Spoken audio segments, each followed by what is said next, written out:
Hola, buenas noches. Gracias por su compañía. Lina, a través del Museo Carranza, les da la más cordial de las bienvenidas a este conversatorio sobre el Día Internacional de las Lenguas Maternas. Yo soy Verónica Reyes, de la Dirección de Lingüística de Lina, y tengo el gusto de presentar a Alonso Guerrero Galván, de la Dirección de Lingüística, y a Hamlet Antonio García Zúñiga, del Centro INA Yucatán, con comisión en el Museo Nacional de las Culturas del Mundo. Alonso Guerrero Galván es licenciado en Etnohistoria por la Escuela Nacional de Antropología e Historia, maestro y doctor en Lingüística por el Colegio de México. Pertenece al Sistema Nacional de Investigadores desde 2014. Su investigación doctoral, titulada Fonología Histórica del Otomí, Escritura Alfabética y Representación Segmental, siglos XVI al XIX, fue galardonada por el INA con el premio Wigberto Jiménez Moreno, correspondiente al área de lingüística en 2014. Desde 1998 a la fecha, ha impartido cursos en las licenciaturas y posgrado de la ENA, así como en distintos diplomados de la Coordinación Nacional de Antropología y en la UNAM. En el 2007 se incorporó como profesor investigador de la Dirección de Lingüística del Instituto Nacional de Antropología e Historia, donde tiene la categoría de titular C.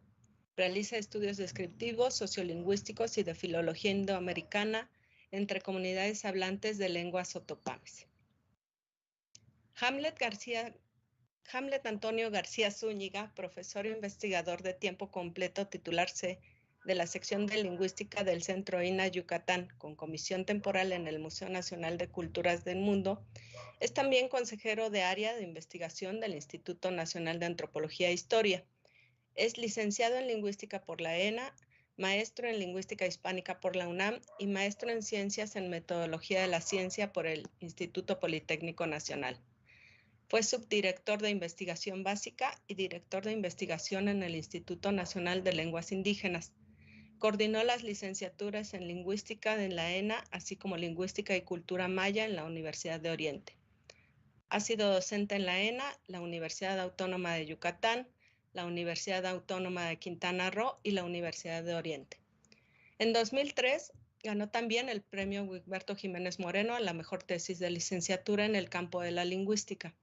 En 2008 fue consultor del Atlas de Lenguas en Riesgo de Desaparición de la UNESCO.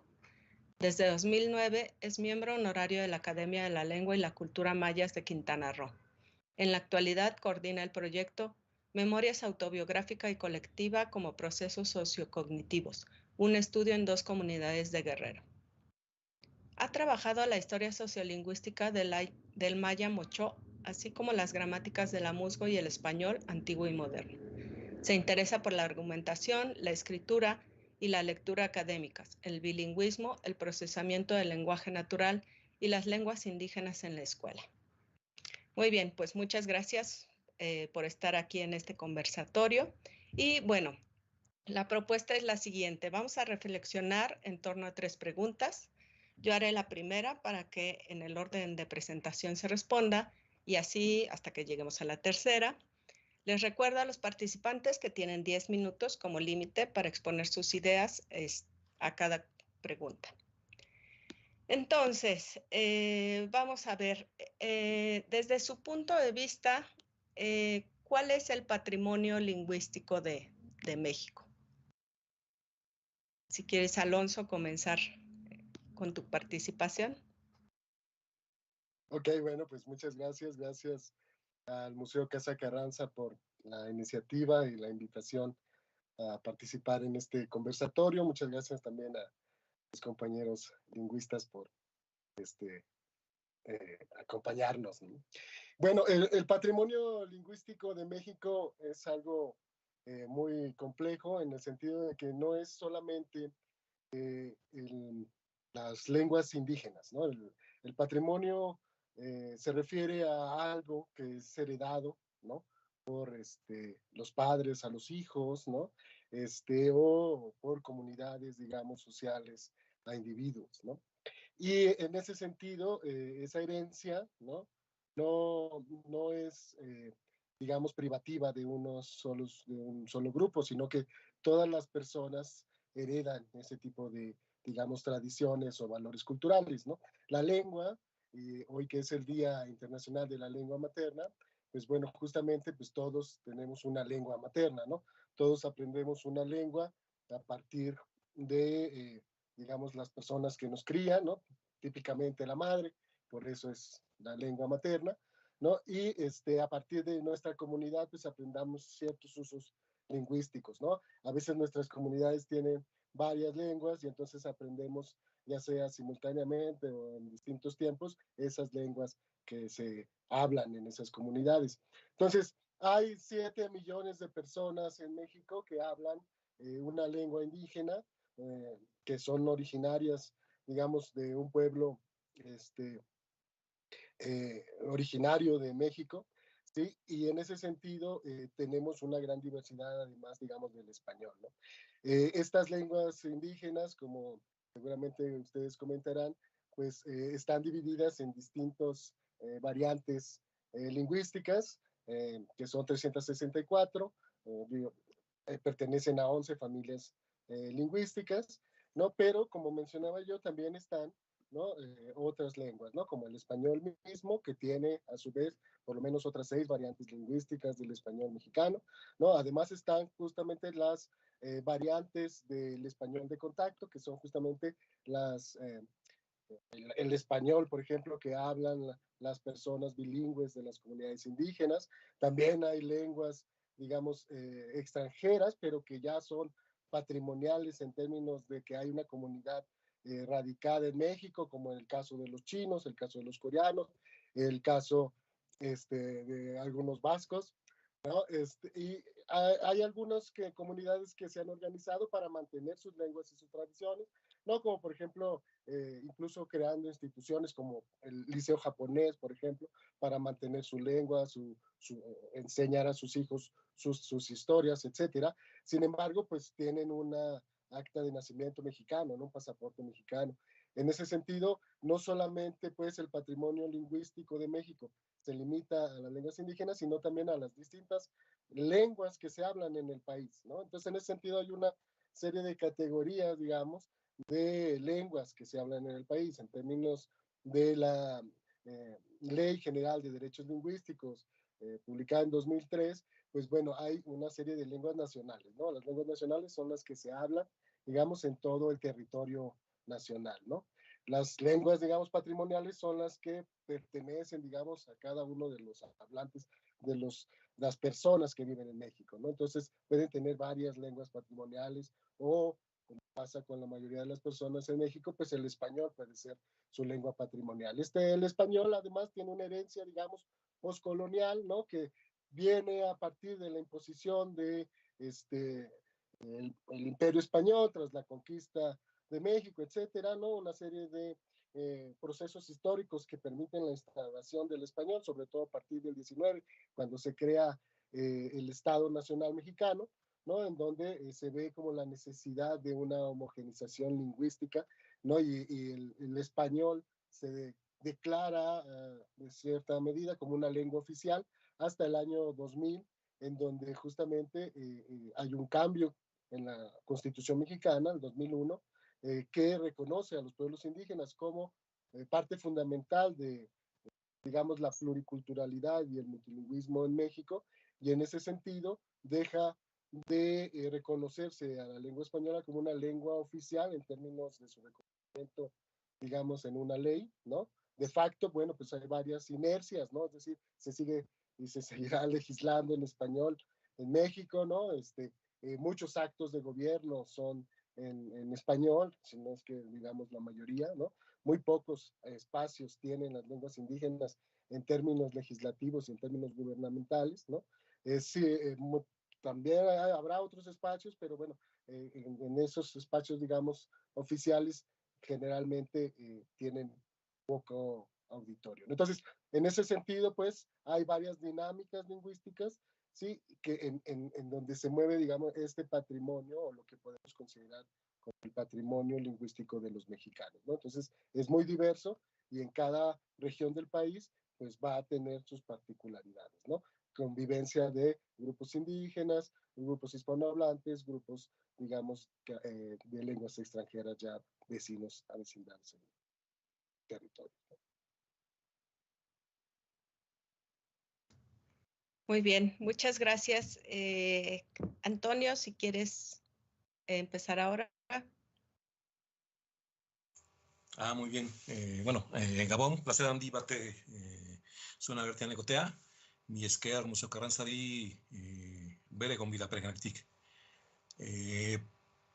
Gracias por la invitación al conversatorio. Ya Alonso puso algunos puntos relevantes para considerar una reflexión seria respecto al patrimonio, así llamado patrimonio lingüístico de México.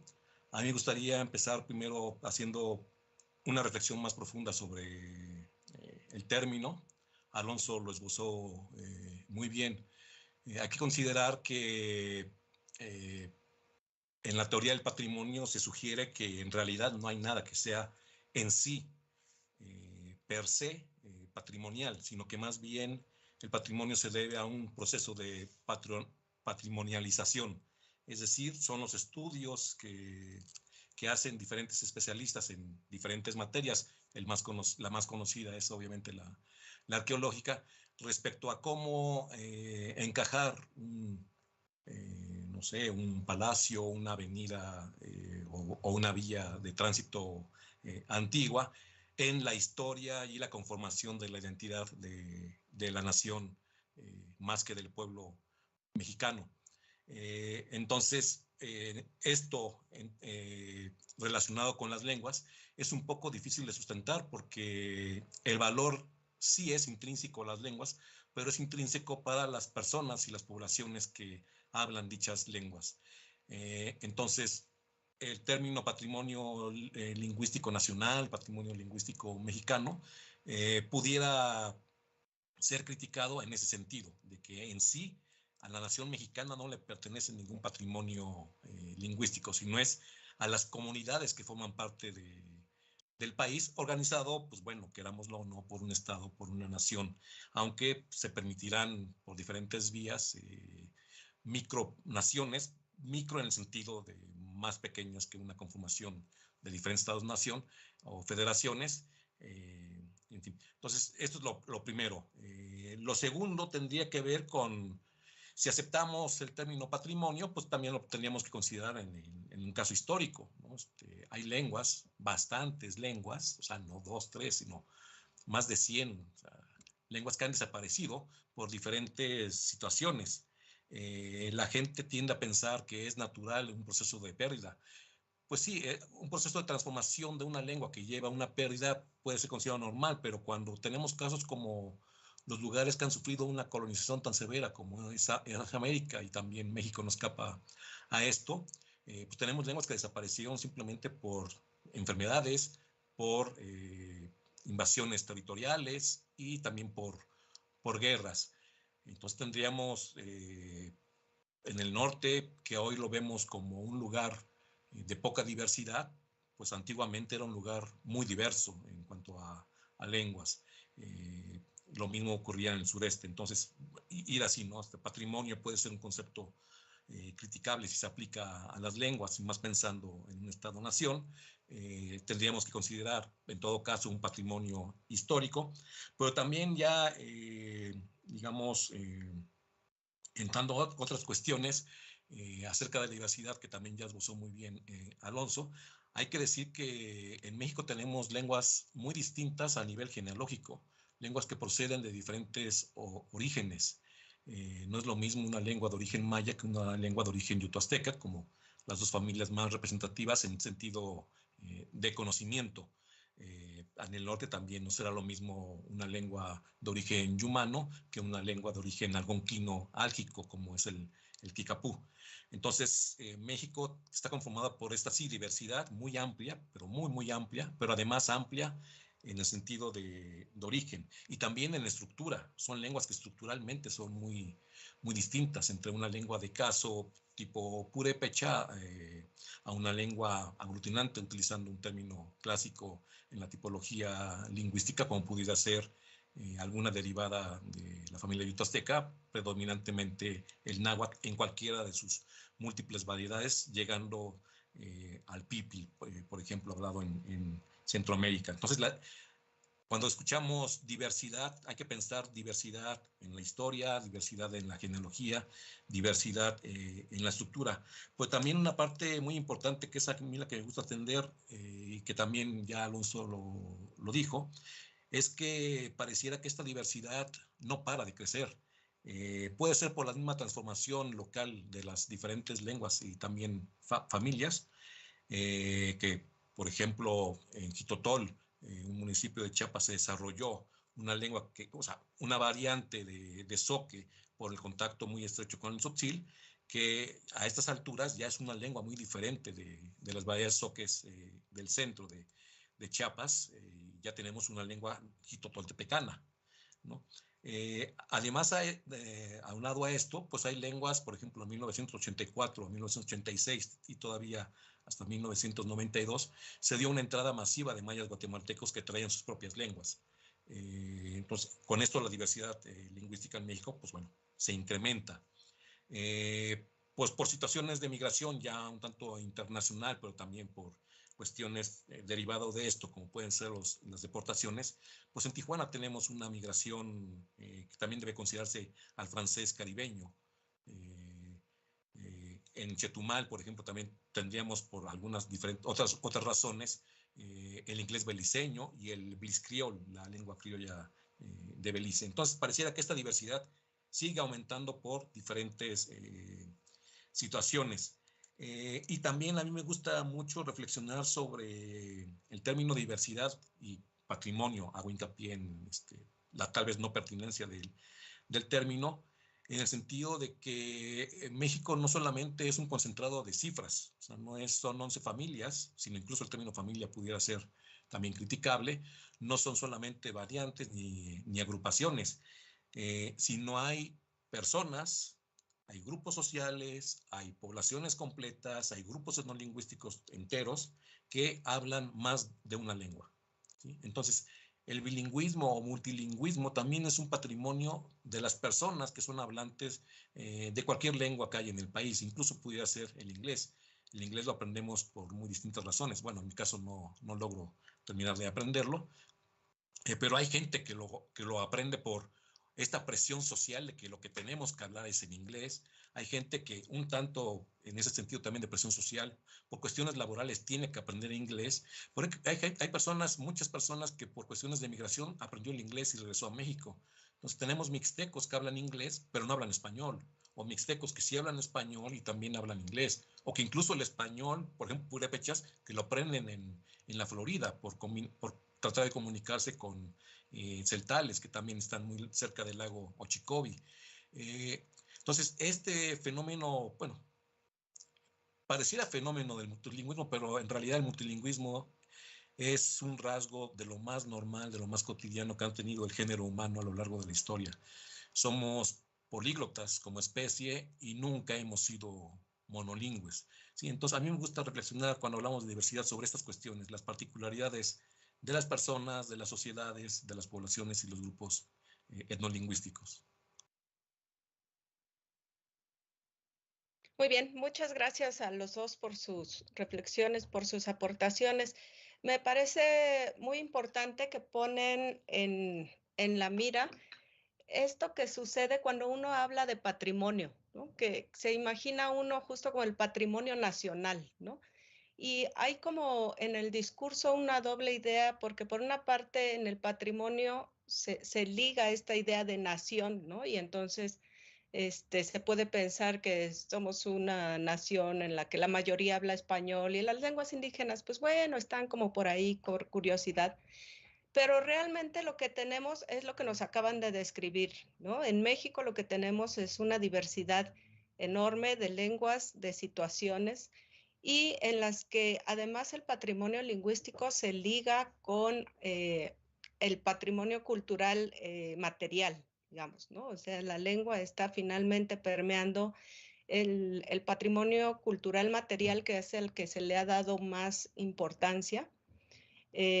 Pero finalmente, bueno, la lengua es la que va a estar ahí permeando y influyendo y moldeando a veces este patrimonio, ¿no? Entonces, creo que es muy importante resaltar esta idea de cómo en este discurso del patrimonio también se les da diferente peso, ¿no?, al español y a las lenguas indígenas, cuando en la realidad no necesariamente es ese peso, ¿no?, como el español, como lengua unificadora de la nación, frente a las lenguas indígenas que, bueno, pues hacen lo que pueden por sobrevivir, ¿no? Entonces, creo que también, o sea, es importante este panorama que nos acaban de dar, porque justo nos saca de esa idea que se tiene en general de que, bueno, es una nación única, monolítica, y que es importante, bueno, resaltar que no es de esta manera necesariamente, ¿no? Entonces, bueno, creo que a continuación podemos empezar a platicar un poco de qué se trata el llamado Decenio Internacional de las Lenguas Indígenas, que se declaró del 2023 al 2033, y que, pues bueno, nos platiquen un poco qué es esto y, bueno, qué significa. Por favor, Alonso. Bueno, la Asamblea General de las Naciones Unidas sacó la resolución ARES 74135, que es justamente por la cual se proclama un periodo, que es este decenio, internacional sobre las lenguas indígenas del mundo, ¿no? La idea es que justamente llamar la atención ante un fenómeno cada vez más acelerado de desplazamiento lingüístico en el mundo, ¿no? Ya decía Toño que, bueno, justo el multilingüismo históricamente ha sido como la norma, en realidad, el mundo antiguo, sobre todo, pues era multilingüe, en muchos casos, ¿no? Y más bien, justo a partir del siglo XIX, con esta idea de los estados nacionales, es que empieza a surgir esta necesidad de unificación en pos de una sola idea de destino, ¿no? Nacional, ¿no? Y justamente tiene que ver con cómo se va construyendo, ¿no? En términos, digamos, de México, hay una serie de leyes, ¿no?, que empiezan con las cédulas del virrey de Revillagigedo, que intentan detener a los que se llevan el patrimonio material de México, ¿no? Y entonces se empieza a ver declaratorias justo sobre el patrimonio material como un bien de la nación, sobre todo ya cuando se funda el Museo Nacional con Guadalupe Victoria. Y entonces empieza justo a crearse la idea de nación, el mito de la nación mexicana, tomando como antecedente, digamos, directo el llamado Imperio Azteca, ¿no? De hecho, pues la bandera por eso tiene el águila, ¿no?, como ese centro, ese nodo que une a los mexicanos, ¿no? Esta derrota, que es lo que une a los mexicanos, la conquista de México, y cómo lo retoman y ahí empieza a crearse una identidad en donde hay una especie de esquizofrenia entre, digamos, el indio vivo y el indio muerto, ¿no? Desaparecen en el siglo XIX de un plumazo las diferencias raciales, ¿no? Desaparecen los indígenas en términos legales, todos somos iguales ante la ley, pero de facto ahí siguen las comunidades, ahí siguen las lenguas indígenas. Cuando viene la Revolución Mexicana se le culpa al indio justamente del retraso de la nación, ¿no? Y justamente empieza un proceso de castellanización de las comunidades, culpando a esta diversidad de justamente el problema, digamos, del atraso cultural y económico de las comunidades. Pero en realidad tiene que ver justamente con cómo a partir del 19 empiezan, digamos, a ser minorizadas estas comunidades, empiezan a ser alejadas, digamos, del poder económico y político, ¿sí? Y estas esferas son, digamos, monopolizadas por los hispanohablantes, y eso va a dar como resultado que ya desde la Constitución de 1821 se ponga al español como la única lengua de la nación mexicana, el español y la religión católica, ¿no? Después esto fue cambiando, ¿no? Y justamente fueron las mismas luchas indígenas, ¿no?, las que hicieron, digamos, que esto se replanteara, sobre todo ya en 1994, con el levantamiento zapatista y la búsqueda del reconocimiento de derechos lingüísticos, ¿no? Este es como el panorama nacional, ¿no? En términos históricos, que justamente va a poner en la mesa el reconocimiento, la necesidad de reconocer el hablar una lengua como un derecho, ¿no? Y justamente el poder tener en México una ley que reconozca ese derecho, ¿no? Que es la Ley General de Derechos Lingüísticos, ¿no? Y no, digamos, no solamente quitar la oficialidad que le otorgan estas leyes al español y reconocerlas todas como iguales, como pasa en esta ley, ¿no? Que también el artículo 3º de la Ley General de Derechos Lingüísticos declara como patrimonio cultural a las lenguas indígenas, ¿no? Como patrimonio de la nación, ¿no? Y es toda esta lógica justamente, ¿no? Y bueno, el punto aquí es que hay una relación histórica entre el uso de las lenguas indígenas, esta diversidad, ¿no? Y un rezago cultural y económico, ¿no? Y entonces justo el problema se convierte en un sistema de exclusión de los grupos indígenas, ¿no? Es decir, no puedes acceder a educación formal si hablas una lengua indígena. No existe una persona monolingüe que pueda egresar de la primaria en México. Monolingüe en una lengua indígena. Monolingüe en español, obviamente que sí. ¿Sí? Es decir, se crea todo un sistema, ¿no? Para hacer un bilingüismo de transición en donde las comunidades dejen de hablar sus lenguas a partir justamente del segundo o tercer año de primaria, ¿no? Y para poder acceder a la educación básica, secundaria, preparatoria, de universidad, tienes que castellanizarte, ¿no? Tienes que aprender el español, ¿no?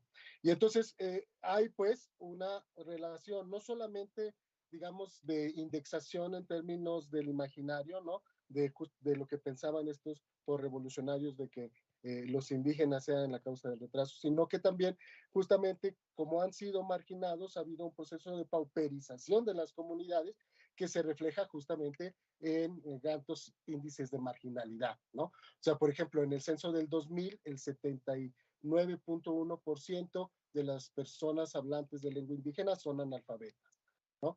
El 46% de las mujeres y el 39% de los hombres tienen un retraso educativo justamente que no llega al segundo año de primaria. Entonces, ahí hay un problema, o sea, justamente no hay una manera de, a partir de mi conocimiento lingüístico, ¿no? Integrarme al modelo ya sea educativo, ¿no? O productivo en México. En ese sentido, justamente las lenguas indígenas y los hablantes de estas lenguas indígenas son desplazados de todos estos ámbitos, ¿no? Económicos, políticos, sociales, ¿no? Entonces, si quieres avanzar en términos de movilidad social, te ves obligado a abandonar, digamos, todos estos rasgos indígenas como es la lengua, la vestimenta, la cultura, etcétera, etcétera. Entonces, es un problema, digamos, no basta, pues, con el solo reconocimiento, ¿no? Porque el reconocimiento de este decenio tiene que ver justamente, ¿no? Con la Agenda 2030 para el Desarrollo Sostenible y los Objetivos de Desarrollo Sostenible, ¿no? Que el primer objetivo de esta agenda es justamente poner fin a la pobreza en el mundo, ¿no? Garantizar la disponibilidad y gestión de recursos, ¿no? En ese sentido, justamente el promover el uso de las lenguas indígenas, ¿no? Es tratar de sacarlas, ¿no? De digamos, prejuicio que las oprime, que es justamente que están ligadas a este ámbito de la pobreza, ¿no? Entonces, la idea de este decenio, ¿no? No es nada más promover las lenguas, ¿no? Sino justamente promover el derecho lingüístico, promover el uso de las lenguas, ¿no? Y eso tiene que ver justamente con el reconocimiento institucional de su valor, ¿no? Y justamente a espacios como este, ¿no? Que bueno, desgracia no tenemos un hablante nativo de lengua indígena participando en este conversatorio, pero todos hablamos una lengua materna, ¿no? En ese sentido, hay justamente una necesidad de apertura, ¿no? Y estos espacios se necesita, ¿no? Entonces, justamente el decenio, ¿no? Lo que busca es una, digamos, obligar, de cierto sentido, a los estados participantes en las políticas de la ONU, ¿no? En tratar de integrar, ¿no? El reconocimiento de estos derechos, ¿no? Porque justamente el hablar una lengua es un derecho humano y los derechos humanos no pueden fragmentarse, no pueden, digamos, pelearse por separado, ¿no? Es decir, el derecho a hablar una lengua está intrínsecamente ligado al derecho a la educación, al derecho al bienestar social, al derecho a la salud, al derecho a tener un trabajo digno, ¿sí? Entonces, todos esos derechos están relacionados, ¿no? Y entonces, justamente, la idea de este decenio, ¿no? Es la promoción de estos derechos, ¿sí? No tanto, digamos, el dar algún tipo de recurso para que se hable en las lenguas, ¿no? Eh, eh, por desgracia, eso tampoco funciona, ¿no?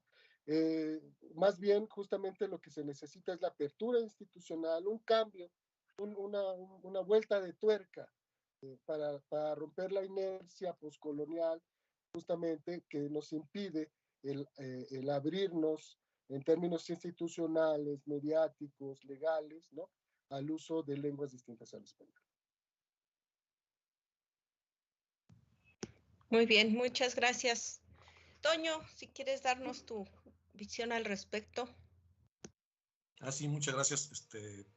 Primero, perdón por el atrevimiento, pero el decenio es del 2022 al 2032 y no de 2023 al 2033. Pero esto me hace pensar que, bueno, a final de cuentas, va con la realidad, porque por desgracia se echó a andar oficialmente en México el decenio internacional declarado por la UNESCO 2022-2032 en diciembre de 2022.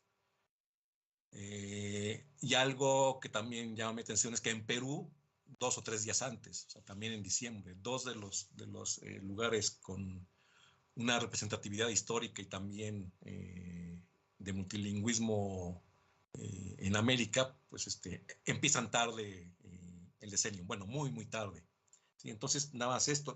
Y llama la atención que justamente este decenio tiene mucha relación con México, porque la declaratoria se hizo aquí en México, se hizo la declaratoria de Chapultepec en 2020.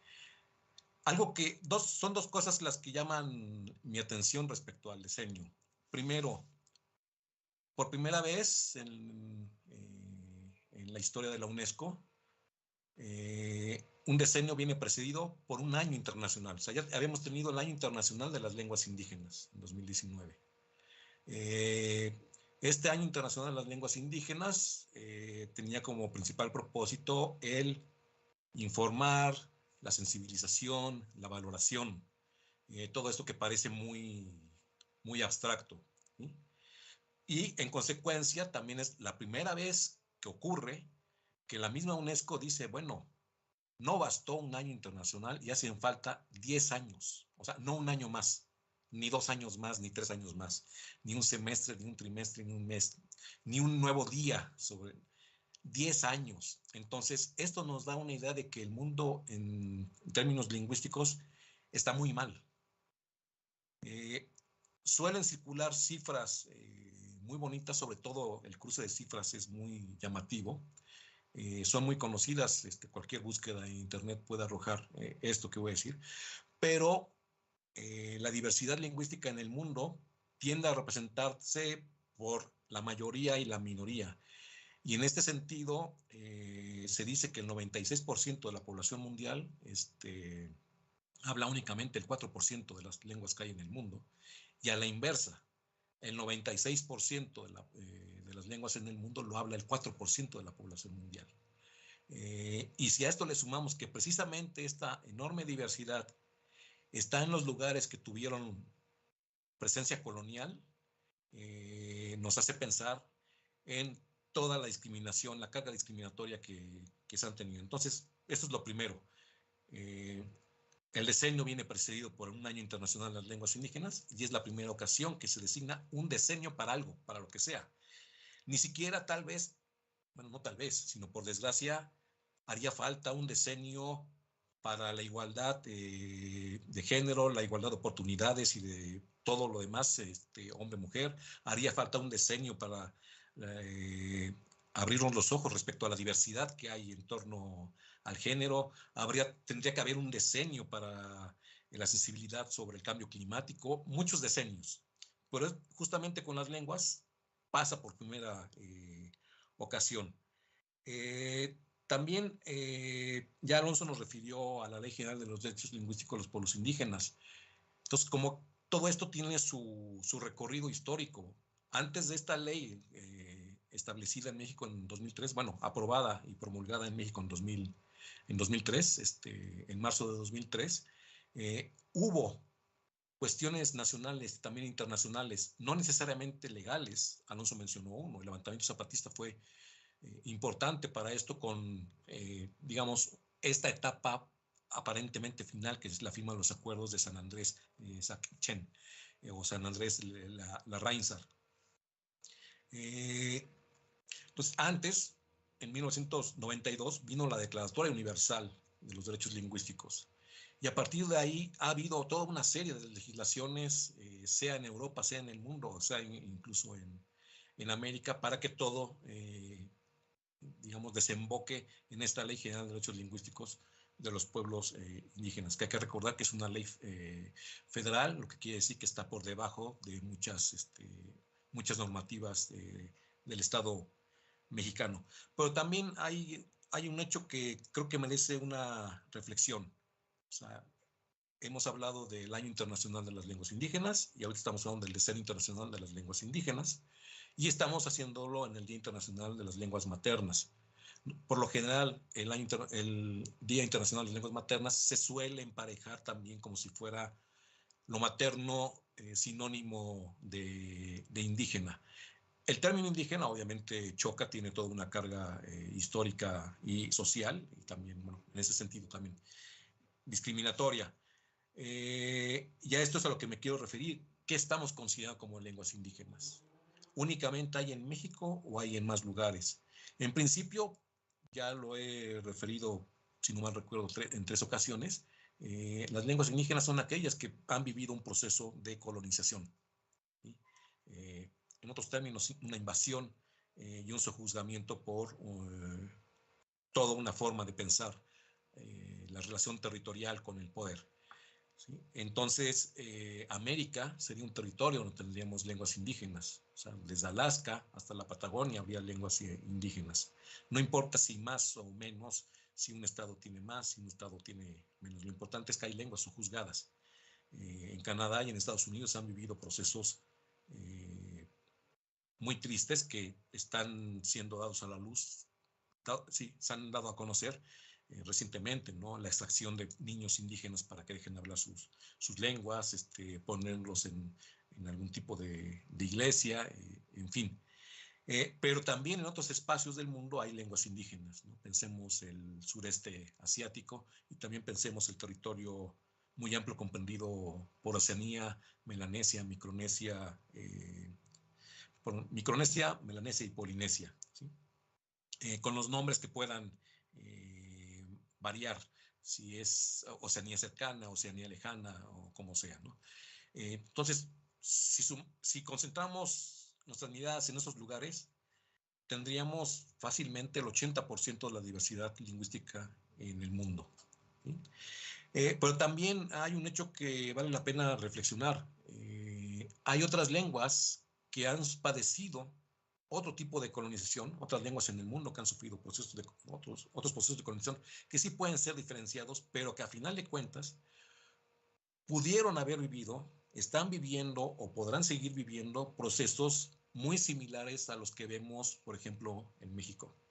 O sea, lugares en el mundo donde te discriminan por hablar tu lengua, donde te prohíben hablar tu lengua. Es más, lugares en el mundo donde multaban y mataban por hablar tu lengua. Por ejemplo, nos imaginamos la Suiza idílica, en donde aparentemente cualquier ciudadano habla las 4 lenguas de la Confederación Helvética. Pues esto no es así. las dos lenguas minoritarias, que son el italiano y el romanche, pues son eso, justamente minoritarias. Y el romanche, pues también está, si no fuera por el friulano, su pariente más cercano, más próximo en Italia, pues podría estar incluso hasta en riesgo de desaparición, ¿no? Entonces, son dos lenguas que por un mismo estado sufren un tipo de discriminación.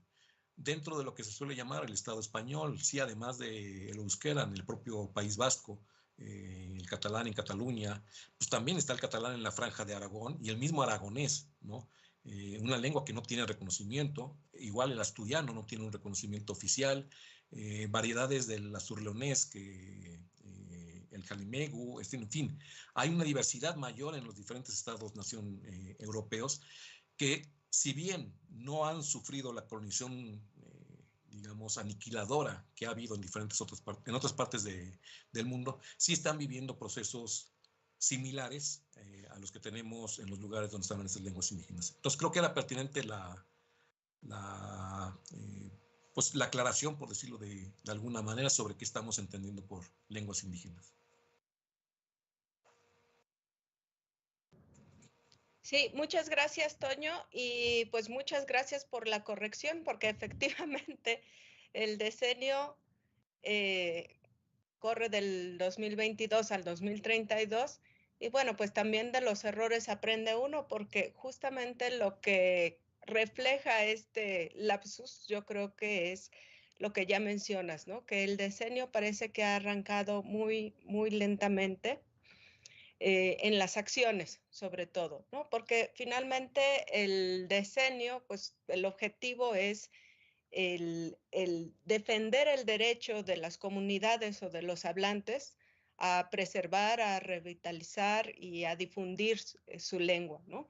Entonces, me parece muy importante que menciones estos ejemplos de todo lo que pasa con los hablantes de lenguas minoritarias, ¿no? Porque es algo que a veces también se pierde de vista, ¿no? A veces pensamos, bueno, pues sí, pues las lenguas ahí están y se hablan, ¿qué hay que hacer, no? ¿Dónde está lo malo, no? Y se invisibilizan toda esta serie de discriminaciones diarias que viven las personas que hablan otras lenguas diferentes a la mayoritaria, ¿no? Y que bueno, yo creo que estos espacios, estos conversatorios, el mismo decenio, tienen que servir justamente para hacerlas visibles, ¿no? Y que se vea que hay un problema, ¿no? Que no es y es un problema humano, pues no estamos hablando de cosas ni de objetos, ¿no? Estamos hablando de maltratos y desigualdades que viven diferentes seres humanos que, como mencionaba Alonso, bueno, pues no podemos despojarlos de sus derechos, ¿no? Y bueno, también lo que mencionas acerca de que se haya declarado todo un decenio, pues viene realmente a cuento en este mismo sentido, ¿no? Los cambios, este tipo de cambios, vamos a decir, de actitudes lingüísticas, ¿no? Y bueno, por actitudes lingüísticas, los lingüistas entendemos las diferentes actitudes que tiene la gente hacia su lengua y hacia otras lenguas, ¿no? Entonces, bueno, algunas personas cuando uno los entrevista, pues se entiende que tienen una actitud negativa hacia su lengua, pues por una serie de experiencias que han tenido, ¿no? Entonces, en este sentido, el trabajo de cambiar las actitudes lingüísticas de los hablantes hacia su propia lengua y de muchos hispanohablantes hacia las lenguas indígenas, ¿no? Que es de desprecio, por toda esta historia que ya nos han contado ustedes, pues es muy lento, ¿no? Y entonces es necesario efectivamente un decenio, probablemente más, ¿no? Para que pueda haber algún cambio visible, ¿no? Y finalmente porque, bueno, también se trata de implementar desde arriba políticas lingüísticas que ayuden a este cambio, ¿no? Y eso sabemos que es pues también bastante difícil, ¿no? Toma bastante tiempo y que nos lleva también a la siguiente pregunta, que yo quisiera que me platicaran ustedes cuál piensan que es el papel del INAH en este contexto, en el del cuidado o preservación del patrimonio lingüístico y en el diseño del internacional de las lenguas indígenas. Alonso, por favor, si pudieras platicarnos. Sí, muchas gracias. Sí, bueno, de entrada, el Instituto Nacional de Antropología e Historia es, digamos, un monumento institucional a justamente la ideología nacional mexicana. La antropología nace en México, digamos, a la mano del Estado, ¿no? El Estado mexicano, sobre todo el Estado postrevolucionario, se basa en la antropología aplicada justamente para este proceso de incorporación del indio, que es como le llaman a esto que mencionaba yo antes de su castellanización, esta desaparición de la heterogeneidad cultural del país, ¿no? Son los antropólogos, ¿no?, los que se encargan justamente de él. Y esta esquizofrenia de la que yo hablaba antes es justamente con la que nace el INAH, ¿no? Por un lado, tiene el deber de custodiar las colecciones de cultura material, ¿no? Su patrimonio material, los bienes nacionales, ¿no? Que incluso incluyen los bienes, digamos, fósiles, ¿no? Y por, tiende a idealizar también toda esta cultura material del pasado, ¿no?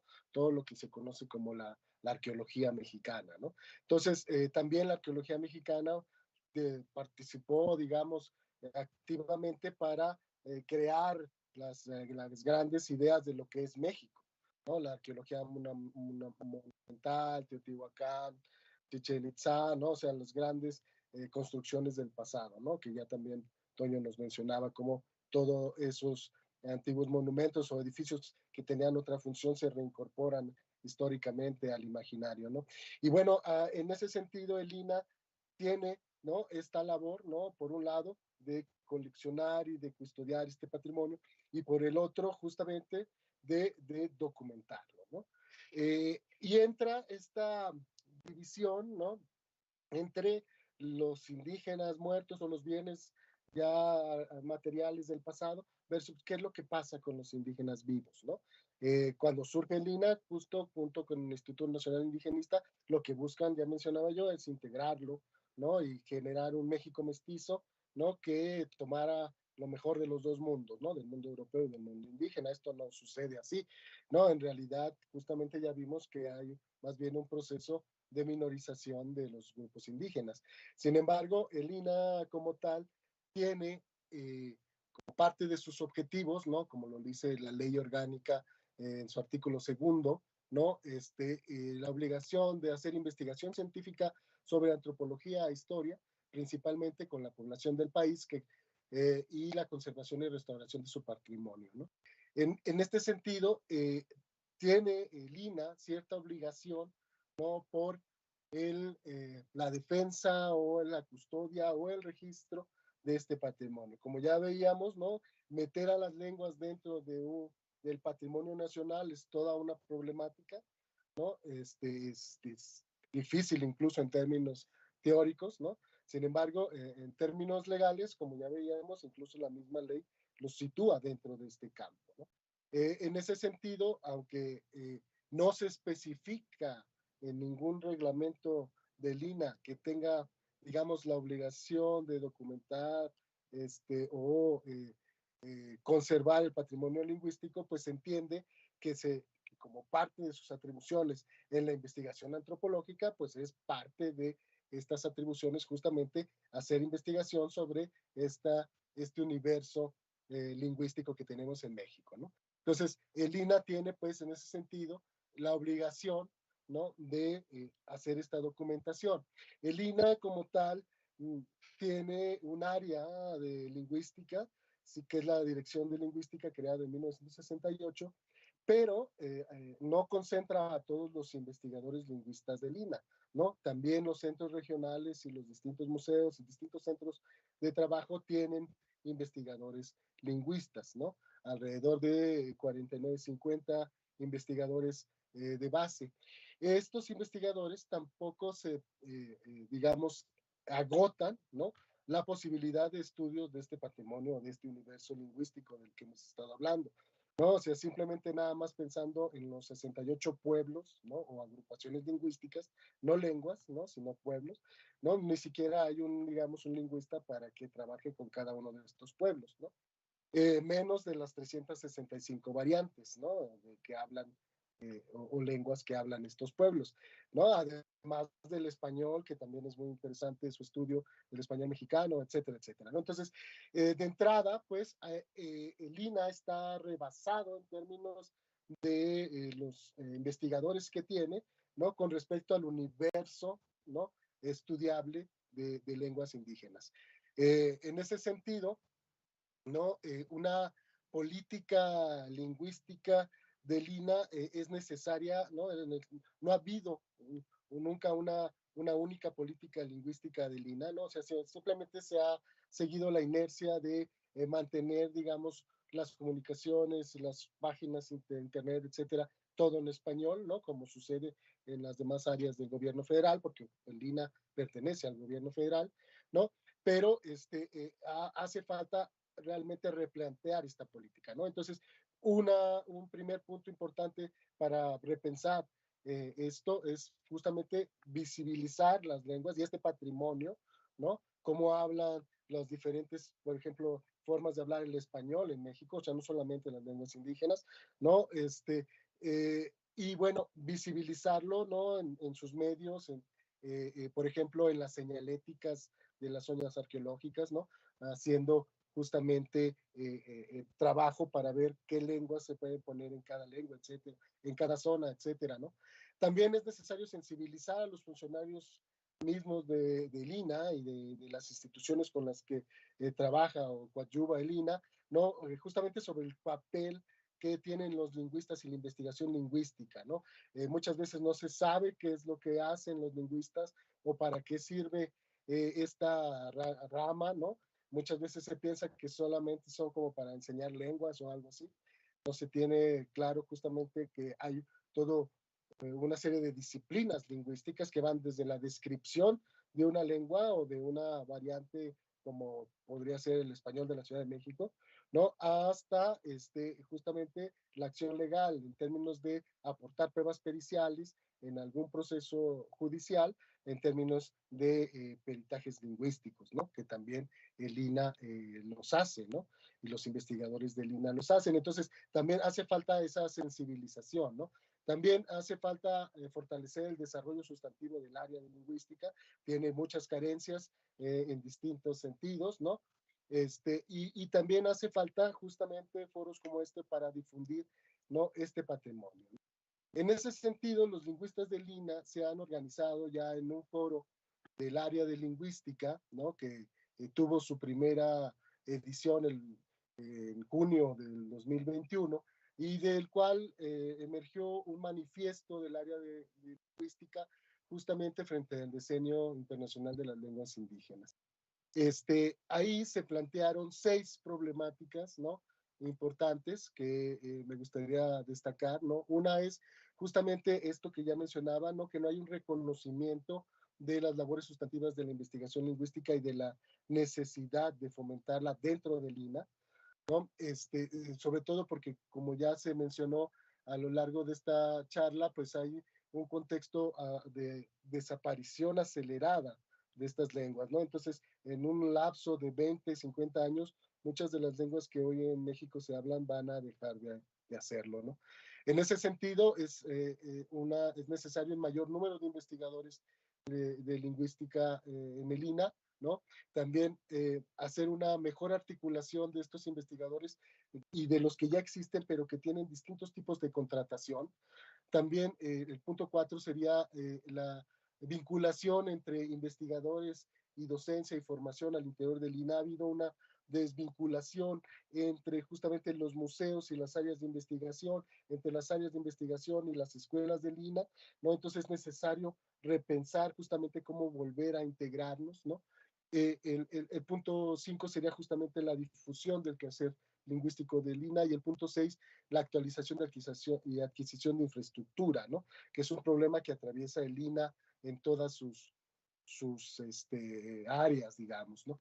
En el manifiesto de lingüística se proponen 6 respuestas, digamos, propuestas de trabajo ante estas 6 problemáticas. La primera es crear un consejo de especialidad, que justamente estamos en ese proceso, ¿no? Reuniones para poder formalizarlo con la Secretaría Técnica, con la Dirección General, etcétera, para poder tratar de concentrar los esfuerzos. También tratar de que las plazas existentes se den a concurso, tratar de gestionar la creación de nuevas plazas. El punto 3 sería la representación del área de lingüística en comisiones y transparentar el proceso de admisiones, ¿no? Para justamente tratar de que haya más investigación en lingüística, ¿no? El punto 4 sería justamente tratar de buscar adjuntarías, becarías, estancias de investigación, organizar foros, coloquios, ¿no? El punto 5 es justamente ver la manera de cómo difundir todo esto en redes sociodigitales, ¿no? Con revistas, con distintos dominios, con un consejo editorial de lingüística, ¿no? Es una propuesta, y bueno, el principal problema pues es la gestión de recursos financieros a la que justamente se enfrenta el INAH como institución, ¿no? Entonces, ese es el panorama que tenemos los lingüistas como área en el INAH, ¿no? Y las problemáticas a las que nos enfrentamos y que tenemos que resolverlas como área para poder proponer algo realmente a este diseño, ¿no? Eso. Gracias, muchas gracias, Alonso, por este panorama. Antonio, ¿qué nos dices? Bueno, a mí me gustaría empezar pues elogiando a mi institución. O sea, en realidad el INAH es una institución muy noble, muy generosa, que ha aportado mucho al pueblo mexicano. El reconocimiento que tiene el INAH entre la sociedad, pues es mayor que el que pudiera tener cualquier otra generación de tipo estatal. Además hay que tener en cuenta que el INAH es una verdadera institución nacional. O sea, muchas otras instituciones llevan el mote, el apelativo de nacional, pero no lo son. O sea, el INAH tiene representación en todas las entidades federativas del país en diferentes formas. Pueden ser los antiguos centros regionales o centros INAH, como se llaman en la actualidad. Pero además de que cada entidad federativa tiene su centro INAH, también hay museos regionales en muchas partes de estas entidades federativas. Entonces, el INAH duplica su presencia. Podemos considerar que en las diferentes zonas arqueológicas que están abiertas al público, el INAH también maneja los museos de sitio. El INAH ha ayudado a diferentes museos comunitarios a su consolidación y a su mantenimiento. Entonces, el INAH es una verdadera institución. Bueno, sí me gustaría pecar de vanidoso, pero yo diría que sí es la única institución en el país que es verdaderamente nacional en presencia y en el acercamiento a la sociedad. En realidad, el INAH da la cara en cualquier circunstancia que se presente en la sociedad mexicana. O sea, la sociedad nos identifica, ¿sí? La sociedad sabe quiénes somos. En los centros regionales las personas van a las ventanillas únicas a declarar que en su predio han encontrado una pieza arqueológica y que justamente con lo que le ha dado el INAH ha dicho, tienes que reportar esto. O sea, el INAH no te va a quitar nada, únicamente tienes que registrar, reportar y se te da una custodia, ¿sí? Entonces a mí me gustaría empezar por esta parte. Además de que hay que entender que el INAH, además de nacional, es lo que en el lenguaje coloquial se suele decir que es un monstruo. O sea, el INAH tiene 4 áreas sustantivas, ¿sí? Está el área de docencia, que es la de formación de profesionales, el área de investigación, que en términos precisos es la investigación en la cultura, pero además tiene un área que es la de conservación del patrimonio cultural y otra área que es la de difusión del patrimonio cultural. O sea, son las 4 áreas sustantivas del instituto, y esto habla de su grandeza como institución, de su organigrama, de su estructura, pero también de los problemas grandes que tiene que estar atendiendo. Dicho esto a manera introductoria, también me gustaría complementarlo con el hecho de que el INAH, el área de lingüística, ha contribuido mucho a lo que tenemos hoy como una mejora, si se quiere, pequeña, de la situación lingüística que tenemos en el país. Los censos y la información referente a lenguas indígenas que viene contenida en los registros censales, sobre todo en los censos de cada 10 años, en los generales de población y vivienda, no serían lo mismo sin la participación del INAH. Sabemos que el profesor Leonardo Manrique Castañeda, fue uno de los impulsores de defender la pertinencia de que en los censos se consideraran preguntas sobre las lenguas indígenas. Él mostró su clasificación, que con modificaciones es la que se sigue usando en la actualidad. Pero además, bastantes personas del INAH, sin tratar de hacer injusticia, pero rápidamente a mi mente viene la participación de Dora Pellicer y de Francisco Barriga, en la discusión, bueno, Susana Cuevas, en la discusión de la Ley General, de lo que sería en un futuro la Ley General de Derechos Lingüísticos de los Pueblos Indígenas, también José Luis Moctezuma. Entonces, el INAH participó directamente en la creación de la Ley General de Derechos Lingüísticos de los Pueblos Indígenas. Hace algunos años, desde hace unos 20 años, el INAH también tuvo un programa sobre las regiones indígenas, y ahí venían algunos pequeños apartados, unos mejores o unos peores sobre las lenguas, ¿no? Como no eran especialistas, entendían que justamente la cuestión lingüística tenía que ver con la mención de qué lenguas se habla en cada uno de los territorios. Por ahí está la presencia de un programa que rescata de alguna manera la situación lingüística que hay en el país. Entonces, eso por un lado. O sea, el INAH ha tenido una participación, una presencia destacable en los eventos que han conformado el quehacer lingüístico y la realidad lingüística que tenemos en la actualidad. Hablo de una realidad lingüística institucional. Pues, ¿qué se debe hacer? Ya Alonso nos refirió a algunas cuestiones internas, de estructura, de presupuestos. Yo creo que tenemos que seguir trabajando en nuestra línea, porque hay que tener en cuenta que la investigación en lingüística en el INAH es particular y es muy diferente a la que hay en otras instituciones. En la legislación nos encargan atender las problemáticas nacionales y hacerlo desde una perspectiva antropológica de la mano de la sociedad. Entonces, nuestras investigaciones no pueden ser teóricas. O sea, lo pueden ser por algún comportamiento personal, no tiene nada de malo esto, pero a final de cuentas, tengo la fortuna de conocer a todas las personas que laboran en el área de lingüística en nuestra institución, y cada una, más, menos, sin hablar de mejor, peor, ha tenido una participación y una incidencia directa en las diferentes comunidades en las que trabaja. ¿Sí? Entonces, la investigación en el instituto es muy particular, ya tiene una particularidad, la antropológica, que suele ser despreciada en el ámbito académico de la lingüística. Entonces, hay un ideal, obviamente, ¿no?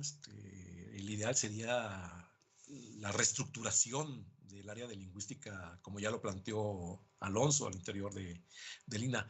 Pero también no hay que perder la perspectiva de que, a final de cuentas, otras instituciones no gozan de una calidad mejor que la que tenemos en el instituto. O sea, otras instituciones también tienen carencias de infraestructura. También, pues bueno, la administración está mandando últimamente en todos los ámbitos de la investigación, y otras instituciones también tienen que llenar oficios. Bueno, últimamente tenemos que hacer caso a un programa institucional de mediano plazo, el PIM. Entonces nos tenemos que meter en todo lo que es la administración pública federal. Pero yo creo que la unión Ya nos lo dijeron los tres mosqueteros, que al final de cuentas eran 4. La unión hace la fuerza. Creo que el desprecio que hay en el ámbito académico entre colegas tendría que desaparecer. La competencia de yo salto más, yo sé más, yo puedo más, yo publico más, nos ayudaría mucho a entender para qué estamos en la institución y entender el trabajo que estamos haciendo para la sociedad. Entonces, yo creo que nos tendríamos que unir más, no solamente al interior del INAH, sino aprovechar el diseño, que el diseño es internacional, y unirnos con otras instituciones para, a final de cuentas, trabajar en una dirección positiva de lo que nos hermana, que son las lenguas indígenas de México y también la diversidad lingüística que hay en el país. Entonces, más que hablar de programas, a mí me gustaría rescatar esta parte tal vez un poco sentimental, que bueno, sabemos que lo sentimental es una condición humana que cada vez va perdiendo respeto, únicamente privilegiamos lo intelectual, pero yo me inclino más por esto, ¿no? Este ideal de trabajar en unión, en armonía, no anteponer nuestra vanidad a una cuestión que sabemos que es inmediata, que sí son 10 años, pero 10 años se van volando, y si no empezamos a hacer algo ahorita, pues, y si no aprovechamos la oportunidad de que nos dan 10 años, pues no lo vamos a hacer ni lograr nunca. Gracias, Toño. Bueno, me parece muy complementaria sus dos participaciones, porque coincido totalmente con Toño que Lina ha tenido una trayectoria muy respetable y que ha abonado mucho al conocimiento que se tiene de las lenguas indígenas, algunas políticas lingüísticas, etcétera. Pero también es cierto que, por otra parte, en el mismo INAH, y bueno, yo creo que es algo que sí hay que platicar en este día, es que se ha invisibilizado un poco la labor lingüística, ¿no? Y creo que tiene que ver también con esta trayectoria histórica de la que habla Alonso, porque finalmente se ha enfocado mucho los esfuerzos en el patrimonio cultural tangible, ¿no? Y el patrimonio cultural intangible, como que últimamente es que ha aparecido más, se ha tomado más en cuenta, se ha hablado más de él. Incluso si vemos la ley orgánica del INAH, me voy a permitir leerla, dice que son objetivos generales del instituto la investigación científica sobre antropología e historia relacionada principalmente con la población del país y con la conservación y restauración del patrimonio cultural, arqueológico e histórico, así como el paleontológico. Y sigue la protección, conservación, restauración y recuperación de este patrimonio y la promoción y difusión de las materias y actividades que son de la competencia del instituto. Entonces, si se dan cuenta, no estamos ahí, no estamos, es decir, sabemos que estamos, ¿no? Porque finalmente somos parte, es decir, estudiamos ese patrimonio cultural porque es como decía yo, la lengua finalmente permea todo esto. Pero bueno, justo falta visibilizar incluso al interior de las instituciones el papel de los lingüistas, ¿no? Y en ese sentido creo que es importante nuevamente este tipo de, pues el diseño, etcétera, todo este tipo de actividades para poder visibilizar esto. Y estoy de acuerdo también con Toño en que realmente no son problemas exclusivos del INAH, ¿no? Y en ese sentido, a mí me gustaría hacerles una última pregunta que nos platiquen un poco para darle al público una idea del trabajar que se considera hacer en este decenio, ¿no? O sea, que nos comenten un poco los problemas que ustedes han observado en las diferentes instituciones o en el mismo INAH donde trabajamos y donde ustedes han tenido oportunidad de colaborar para implementar la Ley de Derechos Indígenas, ¿no? Entonces, creo que son muchas, por eso me atrevo a hacérselas así al vuelo, ¿no? Porque me gustaría que compartieran con el público la dificultad que implica para las instituciones, para la cantidad de recursos que se necesitan para implementar. Y bueno, con un ejemplo o dos que nos den, creo que es suficiente para que se puedan dar el público una idea de lo que significa el trabajo que hay que hacer en este decenio. Sí, bueno, es complejo, como lo dices, ¿no? Hay muchos trabas, ¿no? Que van desde justamente en términos administrativos, falta de administraciones, etcétera. Pero creo que también, como lo mencionan ustedes, eso es parte, digamos, del trabajo, ¿no? Aquí el punto es, pues, como decía Fito Páez, el show lo hacemos todos, ¿no? Entonces, no solamente está, digamos, la parte institucional, sino también la parte de las comunidades, ¿no? Y de qué tan abiertas o dispuestas están a participar en este tipo de registros, por ejemplo, ¿no? Es decir, nosotros como lingüistas nos planteamos, de hecho, no nos planteamos, digamos, la justificación de por qué se tiene que documentar un acto de habla o un evento lingüístico, digamos, ¿no? Es simplemente porque así es, se tiene que hacer, ¿no? Sin embargo, a las personas no necesariamente ven lo valioso que puede ser, ¿no? Por ejemplo, yo recuerdo mucho cuando ya hace algunos años, ¿no? Bueno, ya más de una década, que estábamos haciendo el diccionario de Santiago Mezquititlán, cuando entrevisté a una señora, por ejemplo, me decía, bueno, ¿y ustedes por qué están aquí preguntando tanta cosa, no? Y entonces le dije, pues es que estamos haciendo un diccionario aquí para que se escriba la lengua. Y me dice, ¿y a mí para qué me sirve eso? Digo, no, pues para que esté escrita ahí, guardada la lengua y todo el mundo la pueda ver. No, pues yo no sé leer, ¿no? Y mis hijos tampoco saben leer, no fueron a la escuela, ¿no? Entonces, eso a mí no me sirve, ¿no? Y luego tuve una experiencia similar después trabajando con los migrantes otomíes de la misma comunidad, pero en la Ciudad de México. Yo estaba haciendo justamente descripción de la conservación de la lengua en comunidades extraterritoriales, ¿no? ¿Qué factores influyen para el desplazamiento o la selección del español versus el otomí, ¿no? Y también al hacer una entrevista, uno de los colaboradores me decía, bueno, es que a mí tu trabajo no me sirve para nada, no me da de comer. Y yo lo que necesito primero es comer. Y la lengua, me decía, tampoco me da de comer. Y entonces por eso yo no le enseño la lengua a mis hijos porque no les va a servir para nada, ¿no? No, porque si necesitan trabajar para comer, necesitan hablar español. Entonces, de entrada justo ves cómo a pesar de que esté, digamos, la intención institucional de hacer el registro, la documentación, de preservar, digamos, este patrimonio, ¿no? Las condiciones sociales por las que atraviesan los hablantes, ¿no?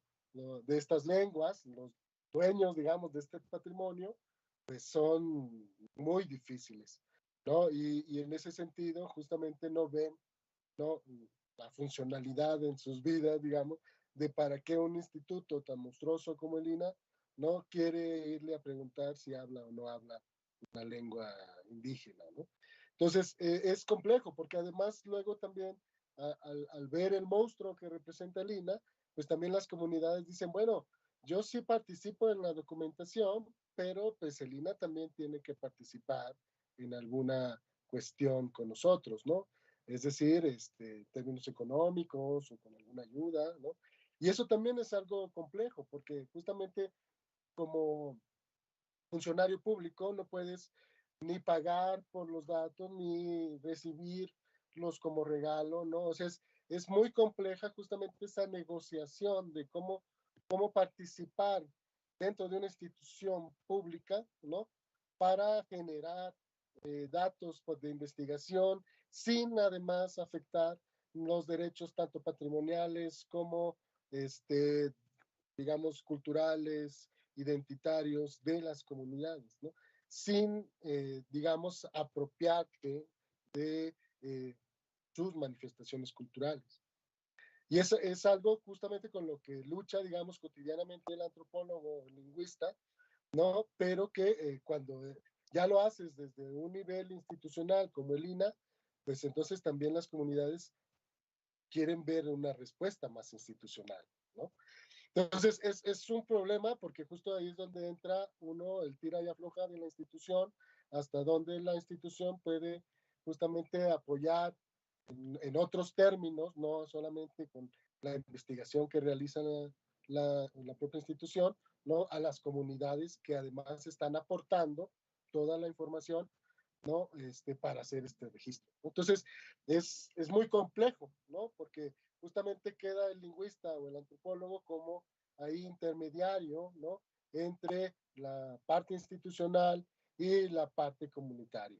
Y muchas veces la parte institucional no cede y pues el antropólogo queda en medio, ¿no? Y justamente ahí es donde ahí empiezan a haber fricciones, ¿no? Entre la parte comunitaria y la parte institucional. Entonces, esos son realmente algunos de los problemas con los que te enfrentas ya en campo para realmente hacer valer el derecho de mantener una lengua, registrarla, documentarla, revitalizarla, hablarla simplemente, ¿no?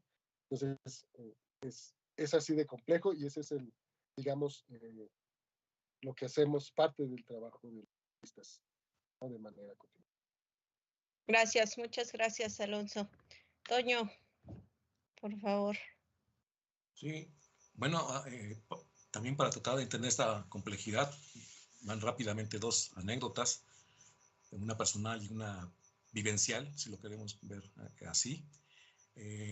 Hace 4 años, que cuando el INAH cumplió 80 años, se hizo un libro conmemorativo, y recuerdo que en una de las presentaciones de este libro se invitó a colegas de diferentes instituciones. Lo llamativo es que las personas que presentaban el libro coincidían en algo. Decían que no podían entender cómo la investigación en el INAH es crítica con la teoría, es crítica con la disciplina, pero también es crítica con la institución, o sea, con su propia institución.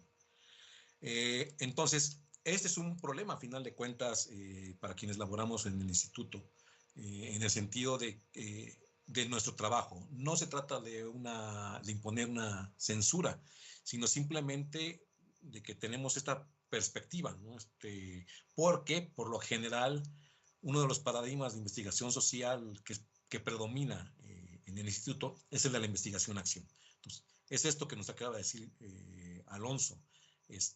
No conozco a nadie que trabaje en el INAH que no haya ido a campo y dé la cara y tenga que vivir esta cuestión de soy persona, soy profesionista, pero dependo de una institución, pero también trabajo con una comunidad, ¿no? Entonces somos como un eslabón de una tríada que nos obliga a tener una carga crítica en términos sociales, pero también una carga crítica en términos éticos. ¿Sí? Entonces nos vamos moldeando por estas dificultades. La otra anécdota es que recuerdo que cuando coordinaba la licenciatura en lingüística en la ENA, continué los trabajos por hacernos un espacio que pudiera ser el laboratorio de lingüística de la escuela, un trabajo que ya había iniciado Celia Zamudio, después lo retomó Federico Martínez Romo, continuó Saúl Morales, y recayó en mí cierta responsabilidad que después se continuó con otros 2 coordinadores. Pero a mí me tocó la etapa en donde hubo una donación de una institución japonesa, y recuerdo que el jefe del departamento de la división de licenciaturas, perdón, entró corriendo a la coordinación y me dijo, ya tenemos tu laboratorio.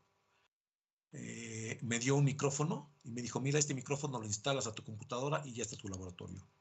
Entonces, de repente hay este menosprecio hacia lo que es la disciplina. Ya olvídense de la ofensa a la persona y a la misma licenciatura. También recuerdo, rápidamente estoy recuperando otra anécdota, que en no recuerdo muy bien cuándo fui a solicitar autorización para trabajo de campo en el centro de inscripción, y me dijeron, pero ¿a poco en lingüística van a trabajo de campo? Entonces sí hay un desconocimiento total de lo que es la disciplina. Pero justamente este es un punto a nuestro favor, porque hay algo que no nos hemos permitido en el área de lingüística en la institución, que es la colaboración con las otras disciplinas que también están bajo el mismo techo. O sea, no colaboramos con la gente de arqueología, con la gente de etnología, de arqueología, estamos en nuestro nicho. Y creo que justamente este desconocimiento viene por parte nuestra. No hemos querido dejar nuestro nicho. No sé si sea cómodo o no, pero a final de cuentas no lo hemos hecho, y no colaboramos con toda la experiencia profesional que tienen dentro del instituto otras personas dedicadas a otras especialidades, ¿no? De repente no tenemos empacho en colaborar con otras instituciones, pero hacia la nuestra, hacia el interior, no lo solemos hacer. Entonces es un gran reto para el área de lingüística, colaborar al interior de nuestra institución. Bueno, me gustaría primero que colaboráramos entre quienes integramos la disciplina, ¿no? Pero bueno, lo sigo viendo como todavía como un hecho muy difícil. Y también hay, digamos, un reto externo. Estos serían retos internos. Rápidamente menciono que tendríamos que trabajar la parte de divulgación hacia la sociedad. Nos falta mucho, pero muchísimo en esta parte. Es territorio que no hemos sabido entender, y afortunadamente no hemos puesto el pie en él, si no lo hemos sabido entender, pero debe ser un compromiso con la sociedad, ¿sí? No solamente con las comunidades con las que trabajamos, sino con la sociedad en general. Y entonces el trabajo comunitario también es muy importante. Estrechar los vínculos con las comunidades es una labor que nos lleva a muchas dificultades. Ya Alonso pintó muy bien el panorama. Pero entonces yo estas dificultades las plantearía como en dos retos. En resumen, hacia el interior la colaboración, y hacia el exterior concentrarnos en la divulgación de nuestra materia de trabajo. Muy bien, gracias, Toño. Qué bueno que hablas en este último punto de la divulgación, porque me da pie a hacer el cierre que yo quería hacer, que es que finalmente esta defensa de los derechos de las comunidades por preservar y revitalizar y difundir sus lenguas es tarea de todos, ¿no? No es solo del INAH como institución, o del INALI o del INPI, no es solo de los investigadores, sino que es una tarea de toda la sociedad poder dar cabida a que se hablen estas lenguas sin que haya ningún tipo de discriminación, ¿no? Entonces, no sé si ustedes tienen algo más que agregar. Y si no, bueno, pues les queremos agradecer al Museo Casa Carranza por este espacio, y esperamos que hayan disfrutado este conversatorio. Gracias, Alonso. Gracias, Toño. Muchas gracias.